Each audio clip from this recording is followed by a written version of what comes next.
Alright boys, let's begin. Now let's go ahead and grab our Fusion composition, and now let's go into the Fusion page. Now we can start creating our scene here. Let me quickly make some space here. And first off, we need to bring a background node and connect it into the media out. And I will make some space here like this. And now we can start creating our scene. So the first thing we will need is this background and merge it on top like this, and we can name it background, and we will add a color corrector to it, and let's make it green like this, and maybe increase the saturation just a little here. And now you can go to the merge and bring down its blend like this.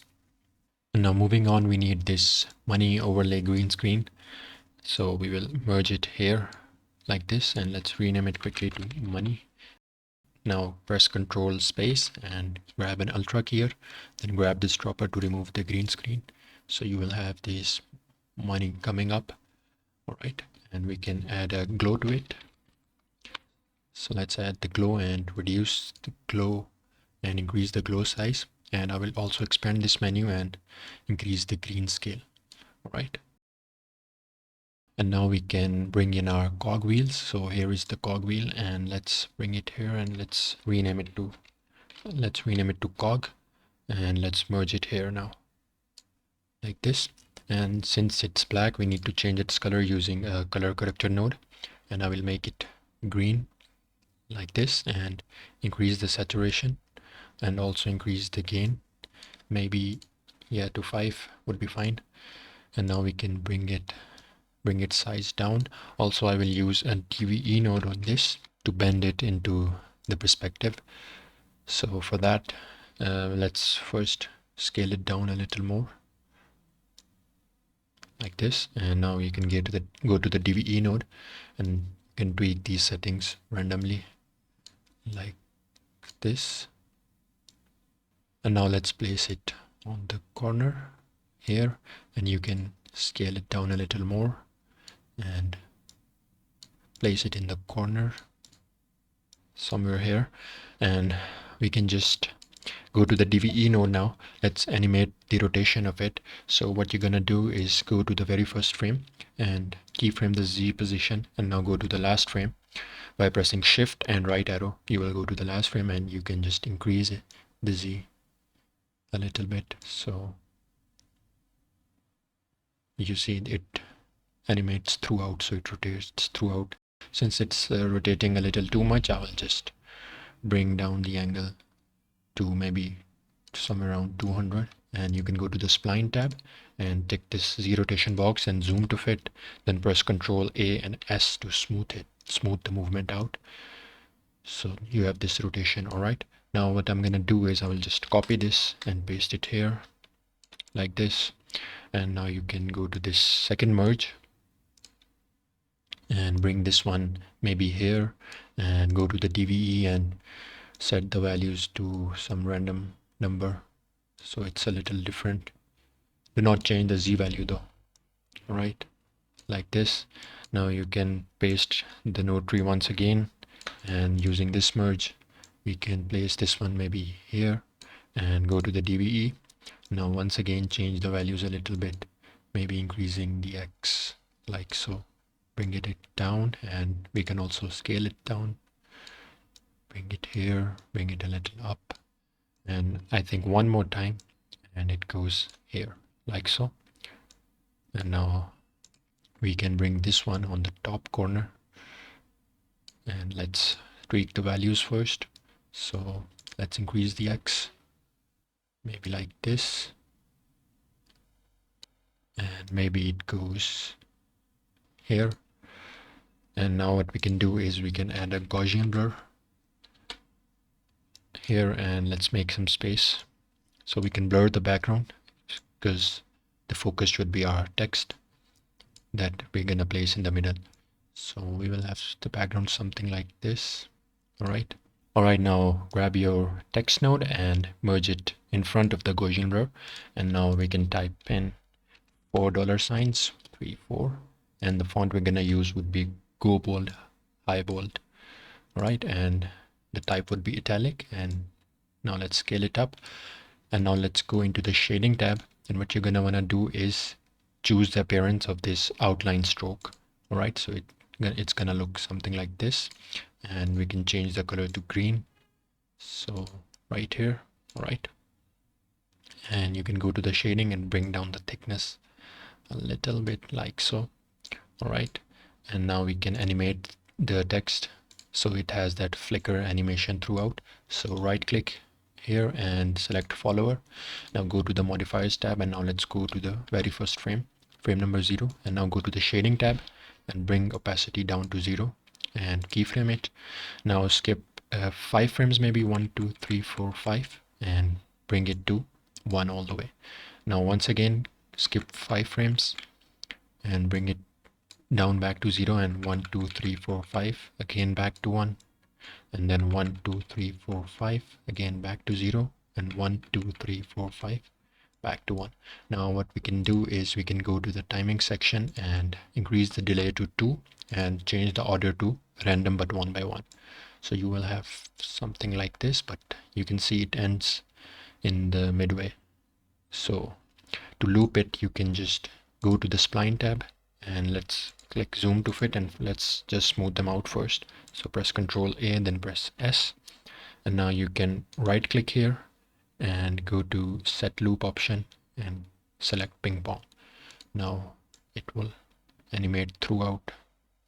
Right now it's flickering too quick, so just to bring the speed down, I will increase the spacing between all of these. So for that, select all these and click this option right here in the keyframes tab, and now we can expand it like this maybe. Now let's see. All right, it's too slow now, so bring it down, bring it back a little bit. Yeah, this is fine. Also, there are some frames where the text completely vanishes, so to fix that, I will select the text node and go to the spline tab. Now click zoom to fit here, and now you can see we have a 0 point and a 1 point. So the opacity is 0 here and 1 here. So this is the graph. What I'm gonna do is we can just increase the 0 to somewhere around 0.3 or 4. So just grab all these and we need to move them up to here. So now the 2 points are 1 and 0.3 something. All right, so it wouldn't vanish all the way now, as you can see. All right, now let's close the spline tab and let's add our second text. So once again, grab a text node and merge it here like this, and this text would be in all caps companies, and the font this time would be this Morganite font, and type would be black italic. Let's place it in the middle and scale it up like so, and we might also need to add a black shadow to it like this, and I will also add a highlight effect to it. And to make that, make some space here, grab a background node, merge it here like this, change its color to red, then go to this merge and select the operator to under. Now apply a mask to this background, a rectangle mask, and tweak it so it covers the text only on the bottom half. So somewhere like this, bring the height down, and here bring the width down as well, a little like this, like so, and I can increase the width from here, and this seems fine, right? And we will now animate the highlight text, but before that I will go to the first text here and let's add a soft glow to it like this, and decrease the gain and increase the glow size and the threshold maybe a little bit. Also in the text, I will go to the shading and bring down the thickness a little more like this. All right, now let's animate our the highlight effect. So go to the rectangle mask, and let's say we need it to be completed at frame number maybe 70. So at frame number 70, you can keyframe the width and the center. And now let's go maybe 40 frames behind, 1 2 3 4, or maybe even 50. So at frame number 20, you can decrease the width all the way and bring it to the start here using the X parameter. So you will have highlight effect like this, and go to the spline tab and then click on zoom to fit, then press Ctrl A, then S, then click T, press T to bring up this menu, lock both these and increase the ease in and ease out a little bit. So you will have something like this. And now we can add some movements to it, and for that grab a transform node and place it here in front of everything, and go to the very first frame and zoom in a little bit, maybe to 1.2, and you can go 1 2 3 frames ahead and bring it down to 1.1. all right, 1.1 for now. And I will bring the transform here at the end, and we'll add some few nodes here. So first one would be brightness contrast, and once again the same expression from the previous videos. Secondly, I will add a Gaussian blur, so press Ctrl space and bring in a Gaussian blur. And now let's go to frame number 0 and keyframe Gaussian blur, and let's go 30 frames ahead, 1 2 3, and bring it down, its strength down back to 0. I will also do the same with brightness contrast, so I will keyframe the gain here and bring it down to 0.5 maybe, and let's go 30 frames ahead, and let's bring it back to 1. So we will have something like this. And now what I'm gonna add is a prism blur node here, and increase the vignette size, and grab an ellipse mask and insert it into the mask input of prism blur, and make an ellipse like this and invert it here and increase the soft edge like so. All right, and I will also add another vignette and increase its size like so, so the focus is in the center. All right, and now to add that shake effect, we will use a camera shake. So bring in a camera shake node. All right, and reduce the X deviation to 0, the random deviation to 0 as well, and the Y deviation to somewhere around 0.06 right here. All right, now I'm gonna animate it at as soon as this highlight effect is completed. So maybe at frame number 70 it should be maximum, the overall strength should be maximum here, and go 10 frames behind and bring it to 0, so it goes from 0 to 1 here. And then we will fade the strength out slowly. So let's go to frame number 100 maybe, and bring it all the way down to 0, or maybe 0.2, so a little shake keeps happening. 0.2 is still a lot. Let's go to 0.1.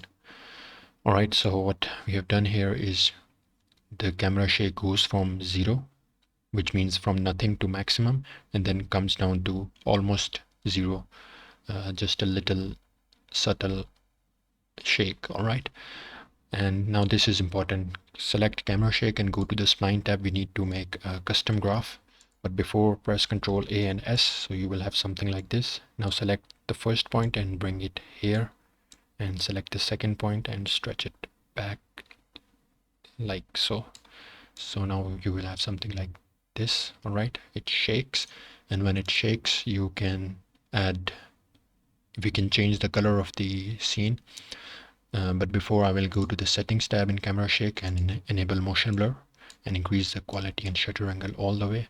But for now, I will right click here and disable the motion blur and also the high quality, so it doesn't lag. Now what I'm gonna do is I will add an invert color node like so. So the color will be like this. Now check the keyframes of camera shake. So we have from 60 to 70. All right, so similarly in invert color, I will go to the settings tab, and in blend, let's blend it here. And now let's go to frame number 70 and bring the blend down. So we will have something like this. But you see it fades in like this, so we don't want this. We want it to snap in a moment. So how we're gonna fix that is just go to the spline tab and click on zoom to fit, then press both the points and select here step out. All right, so it's gonna snap. I will just delay the keyframes a little bit.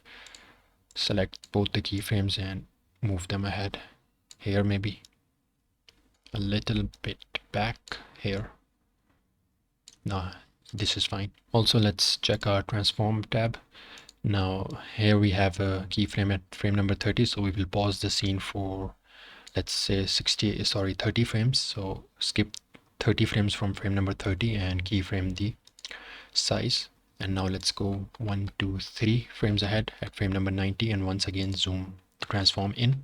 So with the camera shake it also zooms in and the color also changes. All right, I will just go to the spline tab, or let's add the last few keyframes for this transform and then we will adjust its graphs. So what I'm gonna do is, okay, we have an extra keyframe here. I will delete this one. All right, now it's fine. I will once again skip maybe 20 frames this time. So at frame number 110 and once again keyframe the size, and now I will go to the last frame and reduce it back to 1 like so. So in the transform tab, what do we have? We have initially we have zoom out animation from 1.2 to 1.1, then we pause the animation for 30 frames and then once again we zoom in from 1.1 to 1.2, then once again we pause the animation and then once again we zoom out the size, the transform to 1.0. all right, now what we can do is we can go to the spline tab and then click zoom to fit. Let's make some space here so we can have a better understanding. All right, now for the first from 0 to 30, select both these and then press S. Now select these and then press S. And now select the last two, then press S. Make sure the paused frames are flat like this. If you were to press Ctrl A and S, then they will get flat, smooth as well. This is what we don't want. But if you have done it like this, so what you can do is select both these and then press Shift F, so they will get flat. Similarly for this, Shift F. All right, now we will have the transform animation as well. All right, also you can see the scene is lightened up already. What we can do is we can just move this brightness contrast node in the end like this, so it is in front of the invert color. All right, so we have something like this so far, and the few nodes we need to add is, the first one is glow node, so we can add a soft glow and reduce the gain, increase the glow size and increase the threshold and increase the gain a little bit like this. And yes, you are pretty much done with it. Let's view what we have got.